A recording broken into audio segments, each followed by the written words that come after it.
बुलेटिनच्या सुरुवातीलाच आपल्याला सगळ्यांना आवाहन, घराबाहेर पडताना मास्क बांधा, हात वारंवार धुवा आणि अंतराच्या नियमाचं काटेकोर पालन करा। आणि आता बोलूयात महत्त्वाच्या बातम्यांकडे।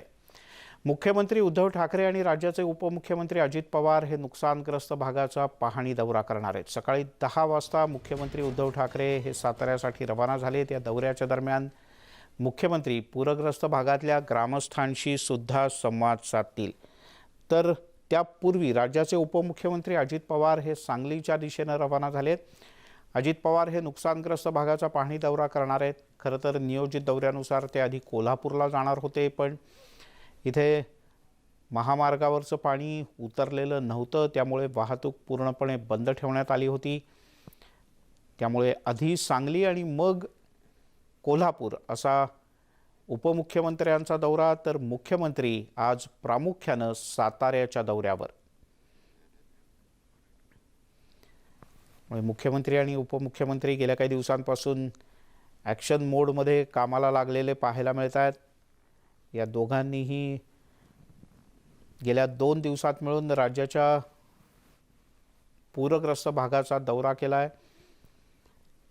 आज मुख्यमंत्र्यांचा नियोजित दौरा आहे तो साताऱ्याचा। कोयनानगर इथे ग्रामस्थांची जी एक छावणी तयार करण्यात आलेली आहे, इथे ते नागरिकांची भेट घेतील, त्यांच्याशी संवाद साधतील। तर उपमुख्यमंत्री अजित पवार हे नियोजित दौऱ्यानुसार आधी जाणार होते कोल्हापूरला, मग सांगली आणि मग संध्याकाळी सातारा, पण आता या दौऱ्यात बदल करण्यात आला आहे। आपण हे मुख्यमंत्री मुंबईतून आपल्या निवासस्थानाहून बाहेर पडले, तिथली दृश्य पाहतो आहोत आपण।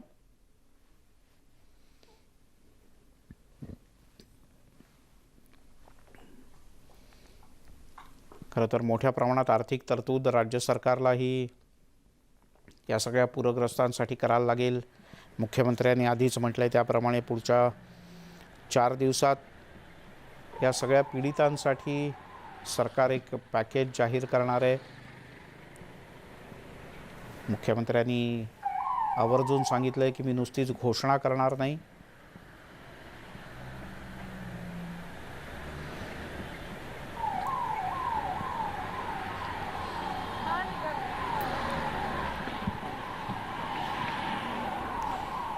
निर्णय आहेत ते केवळ लोकप्रिय घोषणांचे नसतील, तर प्रत्यक्ष कृतीशीलतेचे निर्णय असतील, असं मुख्यमंत्र्यांनी स्पष्ट केलंय। मुख्यमंत्री आणि उपमुख्यमंत्री हे दोघेही पूरग्रस्त भागाचा दौरा सातत्यानं करतायत। तर राज्याचे ऊर्जा मंत्री नितीन राऊत हे सुद्धा उद्या आणि परवा मिळून राज्यातल्या या पूरग्रस्त भागाची पाहणी करणार आहेत। तिथे मोठ्या प्रमाणात वीज वितरण व्यवस्थेचे 3 तेरा उडाले होते, अनेक पोल उन्मळून पडले आहेत। उदय जाधव आपले प्रतिनिधी आपल्यासोबत आहेत। उदय, किती वेळात मुख्यमंत्री इथे पोहोचतील आणि आजचा कार्यक्रम कसा असणार आहे? साधारणतः मिलिंदची 1:10 मुख्यमंत्री उद्धव ठाकरे यांचं हेलिकॉप्टर जे आहे ते इथे लँड होणार आहे कोयनानगर हेलिपॅडवरती। त्यानंतर पुढील 10 मिनिटांमध्ये कोयनानगर जिल्हा परिषद शाळेमध्ये ते येणार आहेत। याच जिल्हा परिषद मराठी शाळेमध्ये स्थलांतरित करण्यात आलेले जे नागरिक आहेत दरडग्रस्त गावातले, त्यांना इथं आणण्यात आलेले। एकूण 4 वेगवेगळ्या गावांमधले जे नागरिक आहेत जे भयभीत झालेले त्यांना इथे एकत्र स्थलांतरित करण्यात आलेले आहे। त्यांच्यासाठी इथे निवारा केंद्र जे आहे ते सुरू करण्यात आलेले आहे। या सर्व नागरिकांना इथे मुख्यमंत्री उद्धव ठाकरे भेटणार आहेत, त्यांच्याशी चर्चा करणार आहेत, त्यांच्या गावातली जी काही परिस्थिती आहे धोकादायक ती सर्व ते जाणून घेणार आहेत। तसंच त्यांना काही आर्थिक मदत जी आहे ती देखील इथे केली जाणार आहे। या सर्व नागरिकांना तात्काळ मदतीची अत्यंत आवश्यकता आहे। त्या संदर्भात मुख्यमंत्री काय निर्णय घेत आहेत हे सगळ्यात महत्त्वाचं आहे।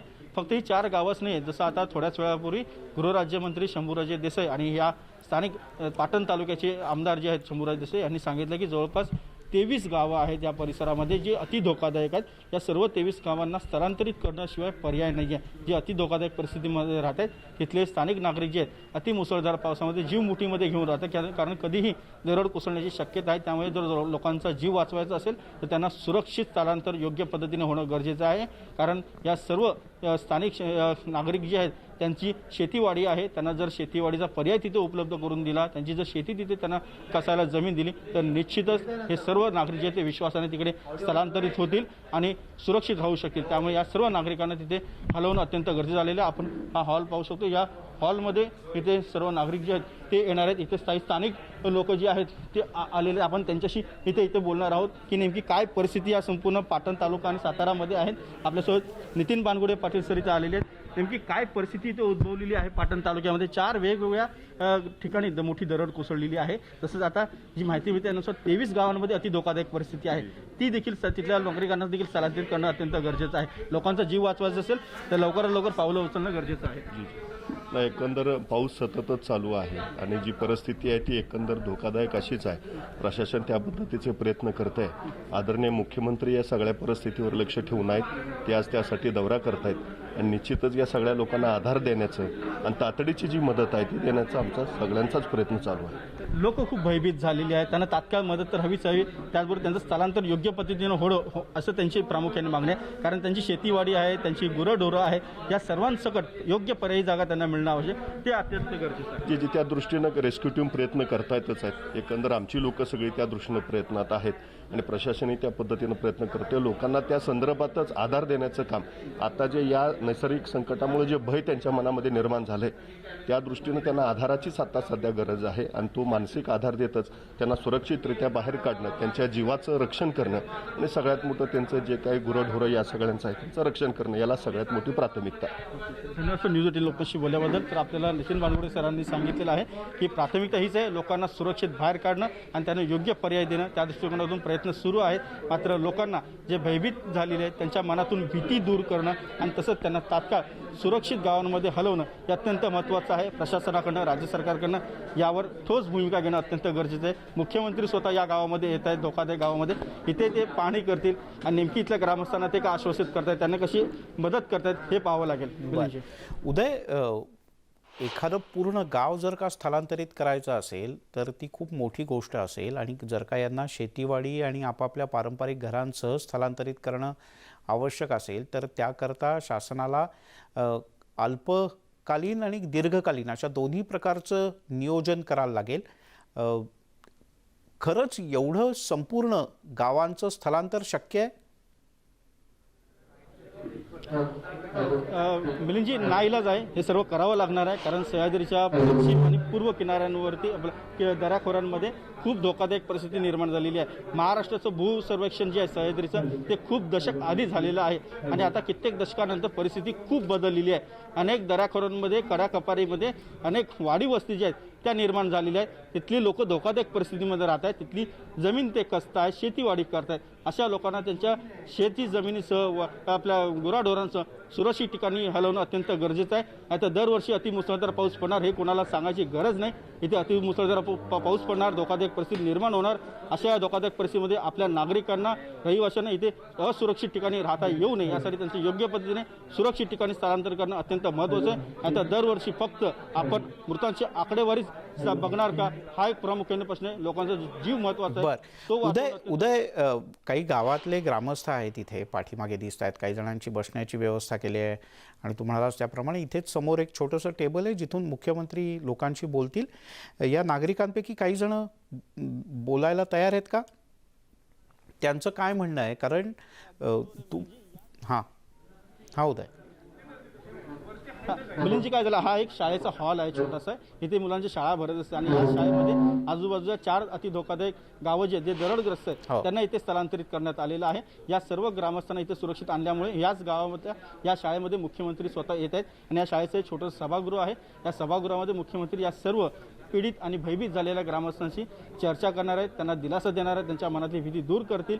मात्र त्याचबरोबर त्यांना काही आर्थिक मदत किती देत आहेत हे देखील पाहावं लागणार. त्यांना तात्काळ आर्थिक मदत देण्याची देखील शक्यता इथे सांगितली जात आहे आणि त्या नागरिकांना सुरक्षित जे स्थलांतर हा त्यांचा जो मुख्य विषय आहे त्या संदर्भात मुख्यमंत्री त्यांच्याशी काय बोलत आहेत हे अत्यंत महत्त्वाचं आहे. कारण मुख्यमंत्र्यांनी एकदा सांगितल्यानंतर त्याची अंमलबजावणी देखील तितक्यात तात्काळ होणं देखील गरजेचं आहे. आपण समोर पाहू शकतो, पोलीस असतील किंवा इतर ग्रामस्थ असतील ते इथे सगळे पोलीस सुरक्षेचा पूर्ण आढावा घेऊन गेलेले आहेत. त्याचबरोबर इथे स्थानिक नागरिक आहेत इथे त्यांना इथे फिजिकल डिस्टन्स ठेवून सर्वांना सुरक्षित इथे बसवलं जाणार आहे.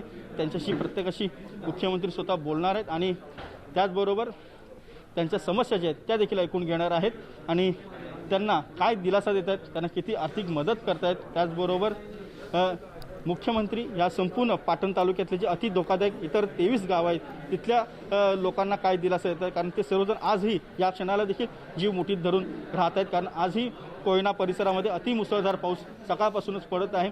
संकट कधी सांगून येत नाही, कधी कोणती दुर्घटना घडू शकते. त्यामुळे आधीच पूर्वतयारी करणं अत्यंत महत्त्वाचं आहे. त्यासाठी प्रशासन, राज्य सरकार काय नेमकं नियोजन करते हे पाहावं लागणार आहे. एक कठीण प्रसंग आहे, संकटाची वेळ आहे. या संकटाच्या वेळेला प्रशासन असेल, राज्य सरकार असेल, पोलीस प्रशासन असेल, स्थानिक प्रशासन असेल, स्थानिक ग्रामस्थ असेल, सर्वांनीच एकमेकांना मदत करून जीव वाचवले पाहिजे. जीव वाचवणं हे आजच्या क्षणाला सर्व उदय, खरं तर साताऱ्यातला प्रश्न आहे तो धरणग्रस्तांचा सुद्धा आहे. म्हणजे साताऱ्यात कोयना खोऱ्यात अनेक धरणं झाली, पण प्रत्यक्षात तिथल्या गावांचं हवं त्या पद्धतीनं पुनर्वसन होऊ शकलं नाही. आपल्याला सगळ्यांना माहिती आहे, आपणही त्याच्यावरचे काही वेगळे कार्यक्रम केले होते. तर त्या धरणग्रस्तांच्या प्रश्नांमध्ये आता या सगळ्या नागरिकांची भर पडेल. कारण तू म्हणालास त्याप्रमाणे एकूण किती गावं आहेत ही ज्यांचं स्थलांतर करणं आवश्यक आहे आणि एका गावात सरासरी किती लोक आहेत किंवा किती घरं आहेत? तसं पाहिलं तर पश्चिम महाराष्ट्र तसं पाहिलं मिलिंदजी तर एका गावामध्ये पश्चिम महाराष्ट्रामध्ये खूप मोठ्या लोकसंख्येने लोक राहतात. दुसऱ्या गावातच नाही तर एक साधी वाडी जरी गेली तर एका वाडीमध्ये देखील हजारांची संख्या आपल्याला पाहायला मिळते. त्यामुळे इथे खूप मोठी संख्या जी आहे ग्रामीण भागामध्ये पाहायला मिळते. सातारा जिल्ह्याची किंवा सांगली जिल्ह्याची, कोल्हापूर जिल्ह्याची लोकसंख्या पाहिली तर 10 लाखापेक्षाही अधिक आहे. त्यामुळे खूप मोठ्या लोकसंख्येचे हे जिल्हे आहेत आणि इथे वाडी वस्तीमध्ये देखील खूप मोठ्या संख्येने लोकसंख्या जी आहे ती पाहायला मिळते. त्या सर्वांना सुरक्षित ठिकाणी हलवणं अत्यंत गरजेचं आहे. सर्वात महत्त्वाचं म्हणजे हा जो पाटण तालुका आहे हा पाटण तालुक्यामध्ये संपूर्ण सह्याद्रीच्या दऱ्याखोऱ्या ज्या आहेत त्यांच्या रांगा आहेत, सह्याद्री पर्वतरांगा या पसरलेल्या आहेत आणि त्या अति धोकादायक. कारण खूप पिढ्यानपिढ्या राहिलेले लोक जे कडेकपारीवरती राहत आहेत, अतिशय अतिदुर्गम भागामध्ये राहत आहेत. सध्या जी उदाहरण हे दिलं जाते जे दुर्घटनाग्रस्त गाव आहे त्या दुर्घटनाग्रस्त दरडग्रस्त गावामध्ये मदत पोहोचण्यास देखील 1 दिवसाचा अवधी लागला. कारण तिथे पोहोचण्यासाठी देखील वाटेमध्ये 3 वेगवेगळ्या ठिकाणी दरड कोसळल्या होत्या. त्या वाटेतल्या दरड बाजूला करून मग NDRFला मुख्य जिथे दरड कोसळलेली आहे तिथे नागरिक अडकलेले आहेत त्यांना वाचवण्यासाठी तिथे जावं लागलेलं आहे. म्हणजे जिथे मुख्य मदत पोहोचवायची आहे तिथे जाण्यासाठी देखील अनेक अडथळ्यांचा सामना करूनच मग NDRFला तिथे पोहोचावं लागलेलं आहे. त्यामुळे अतिशय बिकट प्रसंग आहे. मदत पोहोचवण्यासाठी देखील अनेक अडचणींचा सामना येत असल्यामुळे NDRF असेल, SDRF असेल, स्थानिक पोलीस असेल, स्थानिक प्रशासन असेल यांना अडचणींचा सामना करावा लागत असेल. काही ठिकाणी तर पायी चालत जावं लागत आहे. जे मोठे जड यंत्रसामुग्री आहे ती देखील तिथे पोहोचू शकत नाही अशी परिस्थिती आहे. त्यामुळे खूप कठीण परिस्थितीमध्ये जे बचाव यंत्रणा आहेत त्यांना देखील तिथे पोहोचावं लागत आहे आणि मग स्थानिकांना तिथे मदत मिळते अशी इथे बिकट परिस्थिती निर्माण झालेली आहे. अनेक ठिकाणी जे ओढे नाले आहेत ते देखील अतिशय प्रवाहीतून अतिशय वेगाने वाहत आहेत. त्यामुळे त्यांचा देखील अडथळा जो आहे त्या बचाव यंत्रणांना करावा लागत आहे. उदय, तूर्तास धन्यवाद या सगळ्या सविस्तर माहितीबद्दल. इथे मुख्यमंत्री पोहोचल्यानंतर आम्ही पुन्हा एकदा तुझ्याशी संपर्क साधू. तूर्तास धन्यवाद. तर ही दृश्य आपण कोल्हापुरातली पाहतोय. कालची जेव्हा अत्यंत बिकट अशा प्रकारची पूरस्थिती होती, सांगलीमध्ये सुद्धा अशाच प्रकारची भीषण अशा प्रकारची स्थिती होती. पण आता झपाट्यानं पाणी ओसरायला सुरुवात झाली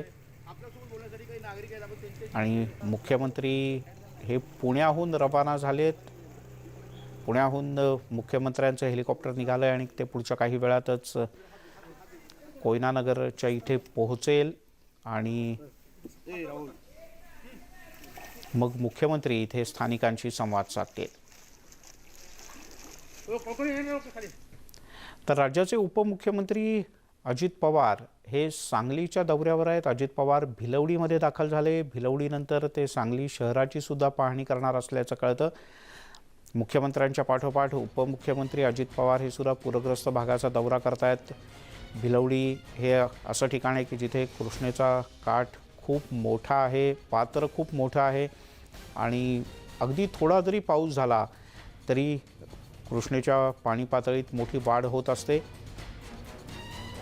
भिलवडीला 2019मध्ये सुद्धा पुराचा प्रचंड फटका बसला होता.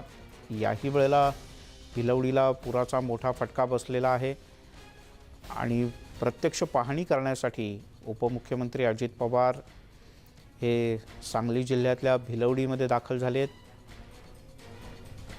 आसिफ मुरसल आपले प्रतिनिधी आपल्यासोबत आहेत फोनवरनं. आसिफ, उपमुख्यमंत्री पोहोचलेत भिलवडीत. किती मोठं नुकसान झालं या भागात? मी एकूण बघितलं की भिलवडीमध्ये हा पूर पहिल्यांदा आलेला नाहीये. कारण का 2005, 2019 आणि 2021 ला हा पूर आलेला आहे. आपण पाहू शकतो की त्यामध्ये खूप सारं नुकसान झालं. शेतीचं नुकसान झालंय, व्यापाराचं नुकसान झालेलं आहे. आता सध्या राज्याचे उपमुख्यमंत्री अजितदादा पवार हे या ठिकाणी लोकांना भेटी देण्यासाठी आणि पुराची पाहणी करण्यासाठी आलेले आहेत. आता त्यांनी भिलवडी येथील शाळेमध्ये पाहणी केलेलं आहे. त्याचबरोबर आता ते सध्या नदीकाठी जे काय पाणी आलेलं आहे त्या ठिकाणी ते आलेले आहेत आणि त्या ठिकाणी ते पाहणी करणार आहेत आणि त्यानंतर लोकांची बैठक करून भेटणार आहेत. लोकांचे जे काही गाऱ्हाणे आहेत ते गाऱ्हाणे ऐकणार आहेत आणि त्याचबरोबर यामध्ये कृषी राज्यमंत्री विश्वजित कदम सुद्धा या दौऱ्यात आहेत. त्याचबरोबर त्यांच्याबरोबर राज्याचे जलसंपदा मंत्री जयंत पाटील सुद्धा या दौऱ्यात पाहणी करणार आहेत. मिलिंद, आता सध्या अजितदादा पवार हे भिलवडीच्या नदीकाठी आलेले आहेत आणि ते पाहणी करत आहेत आणि त्याच वेळेवर लोकांना भेटणार सुद्धा आहे. बर, आपण ही दृश्य पाहतोय, लाईव्ह दृश्य. अजितदादा पवार हे पोहोचलेत भिलवडीला मोठ्या प्रमाणात नुकसान झालं आहे. भिलवडीला जो काठ आहे नदीचा, एका बाजूला वस्ती आहे आणि दुसऱ्या बाजूला शेती आहे, पूर्ण ऊसाची शेती आहे भिलवडीत आणि या ऊसाच्या पिकाचं प्रचंड नुकसान झालेलं आहे. आपण दादा आता 138 बोटी घेतल्या, 2-3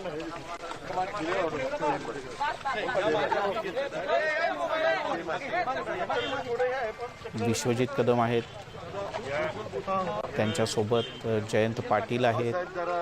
आपण फोटो सेशन नंतर करू, थोडं बघू तरी.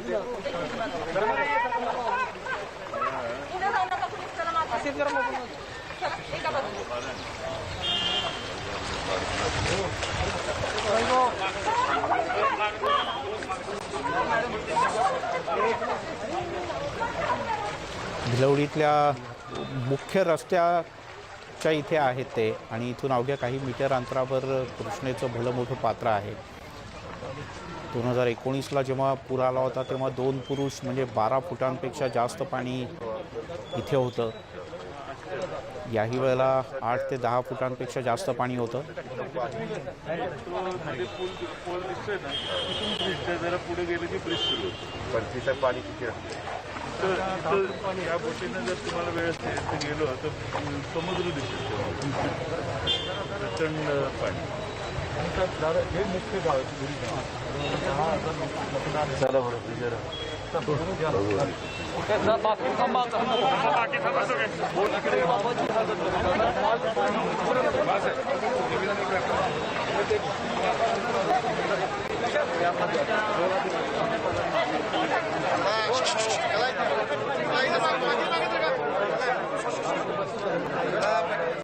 फोन नंबर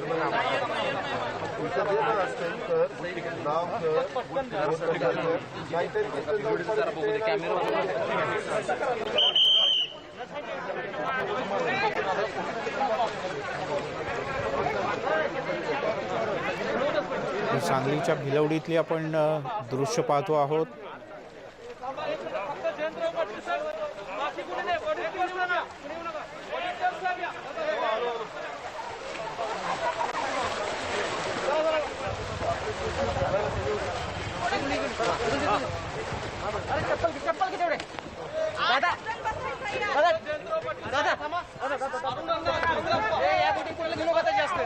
या बुटी जास्त करू नका. अरे तुम्ही जातो अरे लई झाली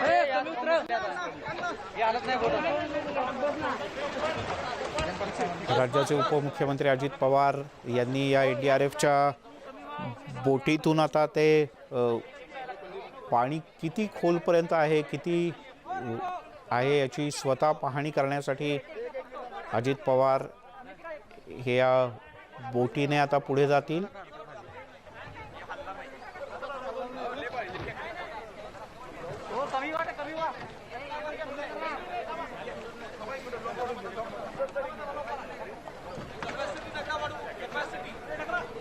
सांगलीमध्ये महापुरानं अक्षरशः थैमान घातलं आणि या पूरग्रस्तांना आता मदतीची अपेक्षा आहे.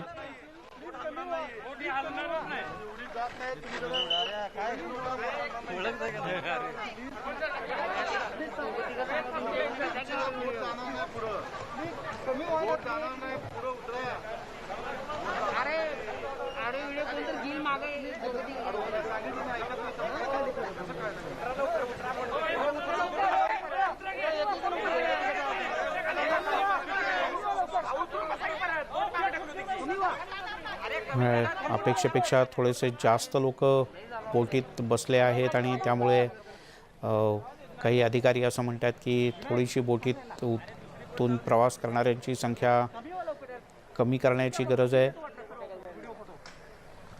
उपमुख्यमंत्री अजित पवार, आपण ही दृश्य नीट पाहिली तर आता कमरेच्याही वर पाणी आहे. म्हणजे जे NDRFचे जवान या बोटीसोबत चालत आहेत तर ते कमरेपेक्षाही अधिक पाण्यामध्ये जाऊन त्यांनी या बोटीला सोडलं आणि पुढे आता या बोटीची मोटार सुरू करण्यात आली आणि आता ही बोट पुढे जाईल.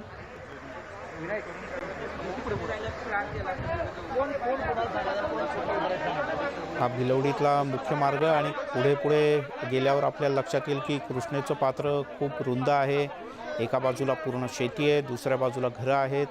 भिलवडी हे सांगलीतलं आणखीन एका दृष्टीने महत्त्वाचं ठिकाण आहे. ते म्हणजे अर्थातच नागरिक आणि प्रसारमाध्यमातल्या लोकांची मोठी गर्दी. उपमुख्यमंत्र्यांचा हा सगळा दौरा कव्हर करण्यासाठी जे दूध आणि दुग्धजन्य पदार्थ तसंच बाकरवाडीसाठी महाराष्ट्रामध्ये प्रसिद्ध असलेले जे चितळे आहेत त्या चितळे समूहाच्या एक छोटासा प्लांट आणि खूप मोठ्या प्रमाणात गाई आणि म्हशी त्यांचं घरसुद्धा याच भिलवडीमध्ये आहे.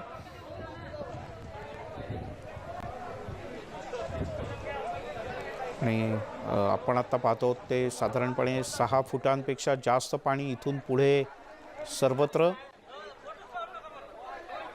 2019ला तसं तर खूप जास्त पाऊस झाला तर भिलवडीला आणि आयर्विन पुलाला पाणी काही नवीन नाही.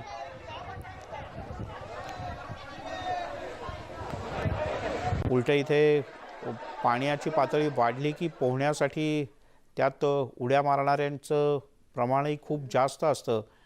पण यावेळचं जे नुकसान आहे अनेकांना असं वाटतं की 2019पेक्षा जास्त नुकसान आहे. म्हणजे पाण्याची पातळी कदाचित थोडीशी कमी असेल पण त्या पाण्याच्या पातळीनं जो परिणाम झालेला आहे तो अतिशय विपरीत आहे. आता ही जी आपण दृश्य पाहतो ती सुद्धा अतिशय भीषण अशा प्रकारची दृश्य आहेत. डोंगर किती धसून खालती आला आहे आणि किती मोठ्या प्रमाणात डोंगरावरची माती, दगड, झाडं हे सगळं वाहून गेलं आहे हे आपण पाहतो. आपण ऐकूयात.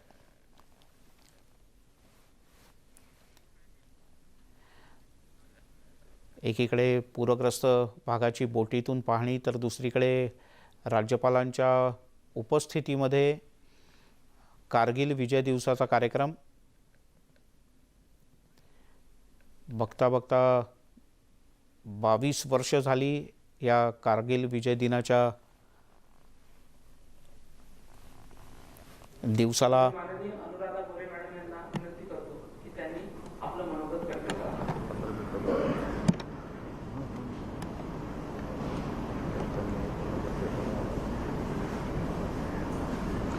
नमस्ते. अभी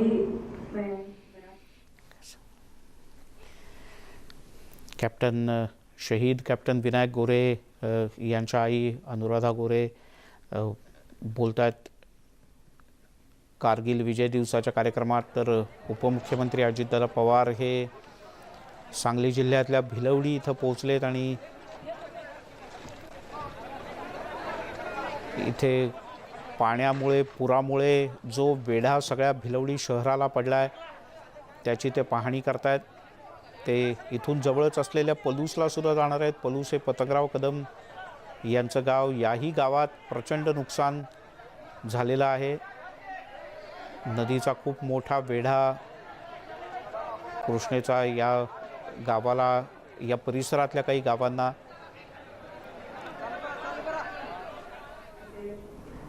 रॉकेट मतलब मिसाइल मैन, तो he and his friends made the virtual memorial of all the martyrs, 27,000 soldiers still today. तो उन्होंने मुझे उनसे मिलाया, तो वो दोनों लड़कियां बोल रही थी कि हमारे पिताजी भी कारगिल के मार्टियर है, क्योंकि कभी भी मीडिया मेरे पिताजी का नाम नहीं लेता है, तो मुझे बहुत दर्द होता है। ऐसा क्यों? विक्रम बत्रा तो अकेला नहीं था ना, उनका नाम आ गया तो उनका ही नाम लेते हैं। तो दैट जो me and I talk to Rakesh Chauhan because he's a veteran colonel just like Vidya ji, we have very deep contact with him. So he told me, madam तभी मैं 47 का बुक लिखने के लिए प्रयास कर रही थी, उसके किताब मैंने लाए थे, नोट्स निकाले थे, तो बोले नहीं 47 का रख तो वो बाद में भी कर सकती है, कारगिल के वीर जब भी जिंदा है तो तभी लिखेगी तो अच्छा हो जाएगा। और fortunately I could meet the parents of Vikram Batra, Saurabh Kalia, the first injury और फर्स्ट कैजुअलिटी मई में उनका पहला ये हो गया था, और तभी से लेके जितना कवर हो सके उतने सारे के सारे वो बड़े कैसे हो गए, फैमिली ने सपोर्ट कैसे किया, आर्मी में, नेवी में या एयरफोर्स में जाने के लिए उनको किसने प्रेरित किया, और सबसे बड़ी बात है कि उन्होंने लड़ाई कैसे की, क्योंकि जब भी लड़ाई बोलते हैं कारगिल की तो हर फ्रंट अलग होती है, हर फ्रंट में लड़ने वाला हर सोल्जर। त्यामुळे हे दोन मुख्य कार्यक्रम या दोन्ही ठिकाणी आपली नजर असणार आहे। तुर्तास बुलेटिनमध्ये घेऊयात एक छोटासा ब्रेक।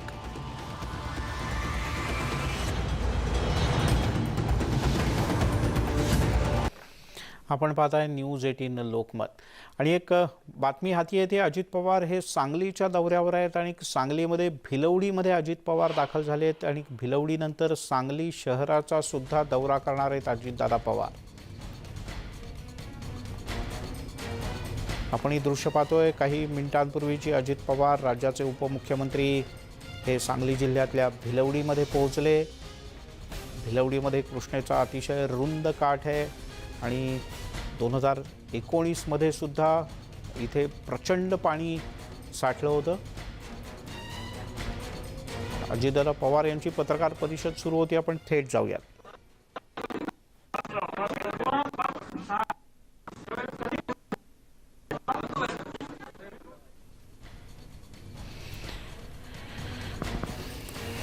आणि या पत्रकार परिषदेच्या पूर्वी अजित पवार यांनी या बोटीतून पाहणी केली। साधारणपणे किलोमीटर 2 किलोमीटरपर्यंत अजित पवार हे आत गेले होते।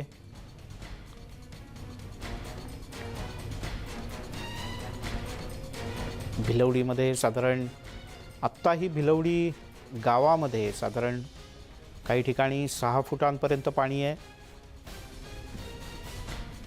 तर जसे जसे आपण कृष्णेच्या काठाच्या जवळ जाऊ तसं पाण्याची पातळी आणखीन वाढते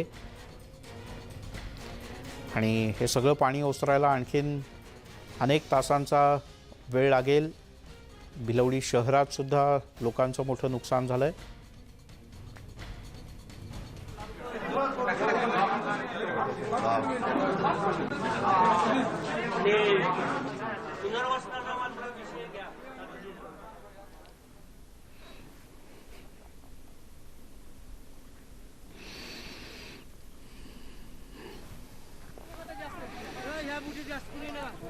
अजितदादा पवार यांनी भिलवडीचा दौरा केला। भिलवडीनंतर अजित पवार हे सांगली शहरात सुद्धा जाणार आहेत, तसंच ते पलूसमध्ये सुद्धा जाणार असल्याचं कळतं। सांगली जिल्ह्याच्या जवळपास सगळ्याच तालुक्यांमध्ये पुराच्या पाण्यानं अक्षरशः थैमान घातलं। 2019ला सुद्धा अतिशय भीषण पूर या भागात आला होता आणि यातून गेल्या 3 वर्षात इथली जनता सावरते तोच 2021 मध्ये म्हणजे मागचे 3 दिवस या भागात आलेल्या जबरदस्त पुरानं नागरिकांचं आयुष्य होत्याचं नव्हतं झालं। व्यापाऱ्यांचं प्रचंड प्रमाणात नुकसान झालंय। अनेकांच्या घरामध्ये 2 दिवसांपेक्षा जास्त काळ 8 ते 10 फूट पाणी होतं। त्यामुळे व्यापाऱ्यांचं आणि नागरिकांचं मोठं नुकसान झालं आहे. अनेक घरांचंही खूप नुकसान झालं आहे. यासोबतच शेतीचं सुद्धा प्रचंड नुकसान झालं आहे. अर्थात सध्या पंचनामे अजून सरसकट सुरू झालेले नाहीत.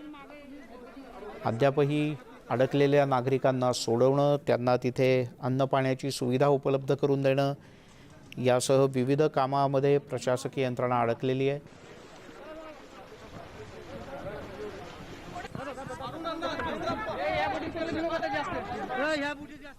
जो पूर आला तो 1 ऑगस्टला आला होता, तो 20 ऑगस्ट पर्यंत होता. 20 दिवस पाणी या सगळ्या परिसरामध्ये सातत्याने राहिलं होतं.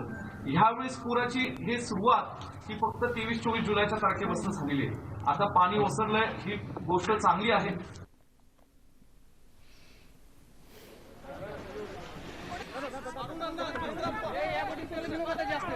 ह्या बुटी जास्त करू नका. अरे अरे कोणतं जील मागे. पुनर्वसनाचं एक मोठं आव्हान राज्य सरकार समोर आहे. अनेक ठिकाणी तर व्यापाऱ्यांनी सरसकट मागणी केली आहे. त्यांना कायमस्वरूपी दादा पुनर्वसन करणं आवश्यक आहे आणि त्याच्यासाठी एक समिती सुद्धा प्रवीण परदेशींच्या ह्याच्याखाली नेमली होती 2019ला. त्यांनी एक अहवाल केलाय दादा. त्या अहवालाचा दादा आपण हे त्या ठिकाणी पाहावं. जयंतराव पाटील साहेबांनाही चांगला हा सगळा विषय माहिती आहे. ते स्वतः म्हणजे त्यांचा वाळवा मतदारसंघ सुद्धा पूर प्रभावित आहे आणि म्हणून दादा आपल्याला नम्र विनंती आहे की करोनाच्या प्रादुर्भावात लोकांना प्रचंड मोठा दिलासा देण्याचं काम आपल्या नेतृत्वाखाली राज्य सरकारने केलं. या आता पूरग्रस्तांना सुद्धा आपण मदत करावी ही अशी आमची आपल्या सर्वांना नम्र विनंती राहणार आहे. सगळ्यांच्या वतीनं बाळासाहेबांनी मांडलेलं आहे. आता तुमची जर निवेदन असतील तर ते द्या. अजून बरीच गावं व्हिजिट करायची दादांना. आणि पत्रकारांना माझी विनंती आहे की सांगलीत जिल्हा कार्यालयाची मिटिंग झाल्यावर दादा सगळ्यांशी बोलतील.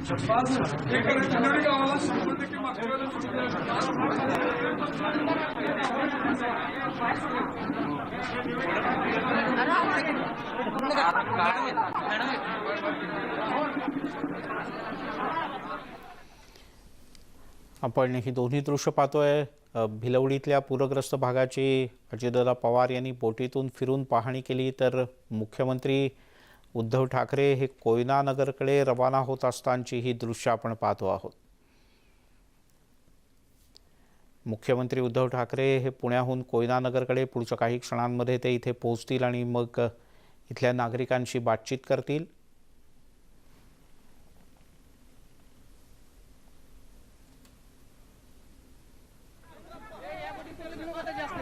ह्या बुटी जास्त करू नका. अरे अरे कोणतं जील मागे.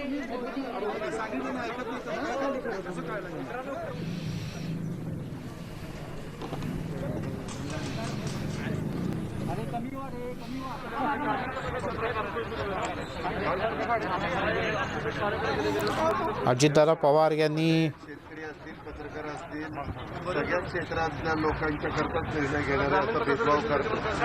सगळ्याच बाबतीत पण आहे, इतर पण आहे.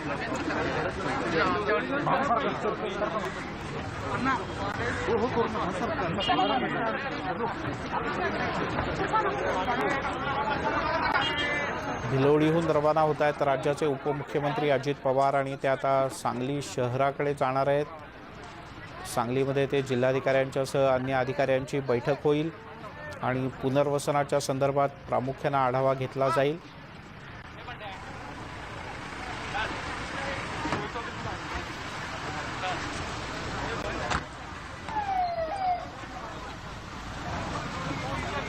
आपण ही लाईव्ह दृश्य पाहतो आहोत. उपमुख्यमंत्री अजित पवार यांच्या सांगली जिल्ह्यातल्या भिलवडी इथल्या दौऱ्याची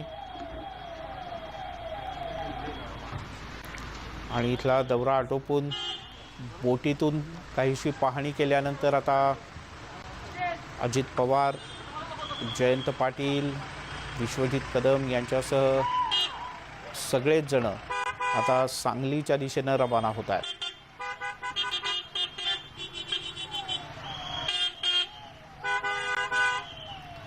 राज्य शासनासमोर 2019 नंतर पुन्हा एकदा लगेचच मोठं आव्हान आहे. ते हजारो नागरिकांना मदत उपलब्ध करून देण्याचं.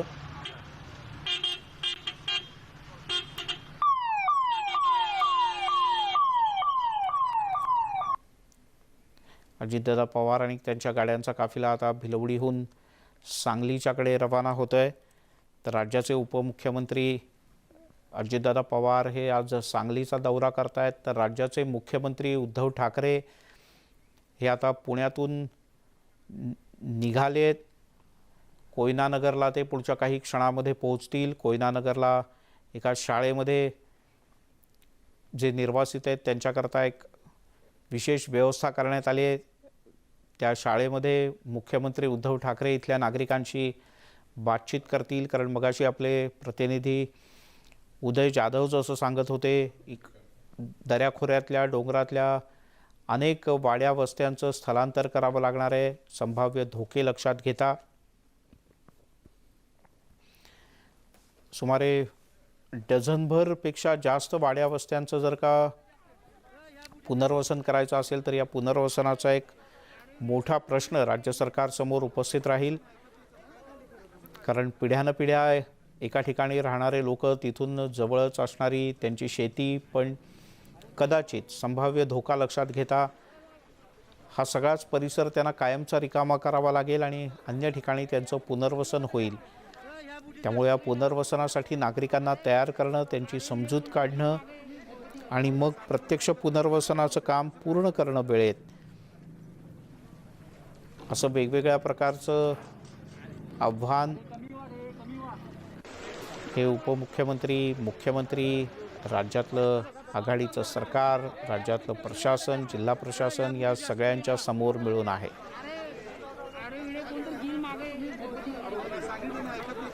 तर इकडे मुंबईमध्ये एक कार्यक्रम सुरू आहे आणि या मुंबईतल्या कार्यक्रमात, कारगिल विजय दिनाच्या कार्यक्रमात देवेंद्र फडणवीस बोलतात, ऐकूयात।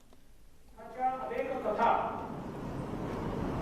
ही आपण सगळ्यांनी ऐकल्या आहेत, त्याच्यावर अनेक पुस्तकं ही प्रकाशित झाली आहेत, पण या पुस्तकाचं वेगळेपण हे आहे की ज्या गोष्टी जशा घडलेल्या आहेत तशा मांडण्याचं काम या ठिकाणी या पुस्तकाच्या माध्यमातून झालंय। कुठल्याही प्रकारचं ड्रामॅटायझेशन न करता, कारण त्या घटनाच इतक्या चित्तथरारक आहे की त्याला वेगळं ड्रामॅटायझेशन करण्याची आवश्यकता नाहीये, पण ते मांडत असताना त्या वीराचं व्यक्तिमत्व आपल्या समोर येतं, त्यांच्या परिवाराची मानसिकता आपल्या समोर येते, त्यांचं बॅकग्राऊंड आपल्या समोर येतं आणि त्या युद्धाच्या वेळची मानसिकता देखील आपल्या समोर येते आणि म्हणून अतिशय वेगळं अशा प्रकारचं पुस्तक आहे। यामध्ये केवळ युद्धकथा नाहीये, तर ऑपरेशन विजय असेल, ऑपरेशन तलवार असेल, याचे टप्पे काय होते, याकरता किती वेगवेगळ्या प्रकारे प्रिपरेशन्स करण्यात आल्या होत्या, याची सगळी माहिती ही या ठिकाणी या पुस्तकाच्या माध्यमातून आपल्याला मिळते। आणि विशेषतः जे त्यांनी सांगितलं की ऑपरेशन विजय हे ऑपरेशन भद्रला उत्तर होतं आणि ऑपरेशन भद्र काय आहे हे देखील आपल्याला या पुस्तकाच्या माध्यमातून पाहायला मिळतं। आणि त्यांनी सांगितल्याप्रमाणे हे कारगिल पुरतं मर्यादित नव्हतं, तर हे ऑपरेशन भद्र अमर्यादित अशा प्रकारचं ऑपरेशन आहे जे आजही चाललंय आणि आपल्याला प्रत्येक वेळी त्याच्यावर विजय मिळवावाच लागेल, हे देखील या माध्यमातून आपल्यासमोर आणण्याचा प्रयत्न त्यांनी केला।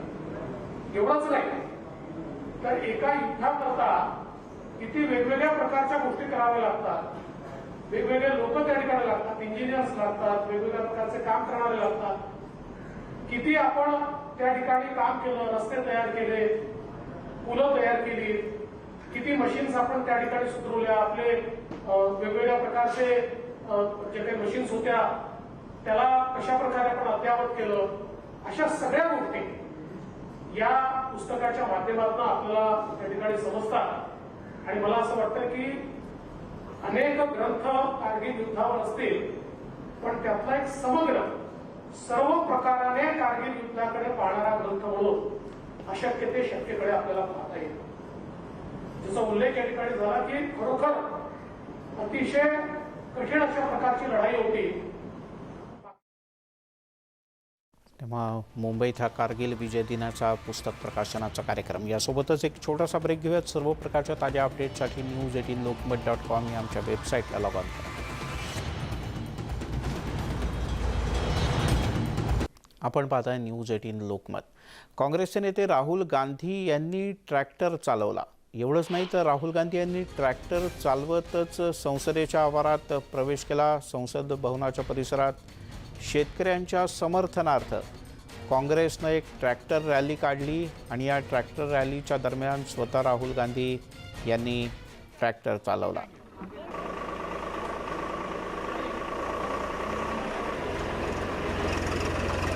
सरकारनं जे कृषी कायदे केलेले आहेत हे तीनही कृषी कायदे हे शेतकरी विरोधी आहेत.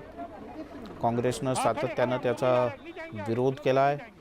याही अधिवेशनात या कृषी कायद्यांवर काहीशी चर्चा होणं अपेक्षित आहे आणि त्याच चर्चेमध्ये सहभागी होण्यापूर्वी काँग्रेसनं दिल्लीमध्ये एक छोटी ट्रॅक्टर रॅली काढली आणि यामध्ये राहुल गांधी यांनी स्वतः ट्रॅक्टर चालवला.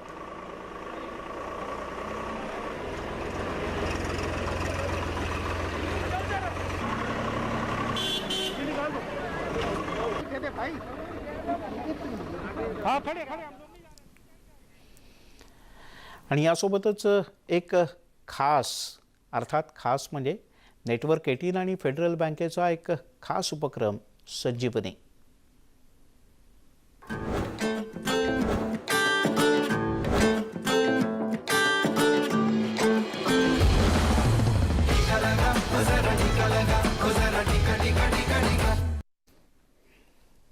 संजीवनी अ शॉट ऑफ लाईफ अर्थात संजीवनी. आम्ही बोलतोय लसीकरणाच्या बद्दल आणि म्हणूनच नेटवर्क 18 आणि फेडरल बँकेनं संजीवनी गाडीच्या माध्यमातून भारतभरात लसीकरणाच्या बद्दल जनजागृती करण्याचा एक अनोखा वसा हाती घेतला आहे, ज्याला भरभरून प्रतिसादही मिळतोय. आज ही गाडी कुठे आहे पाहूया.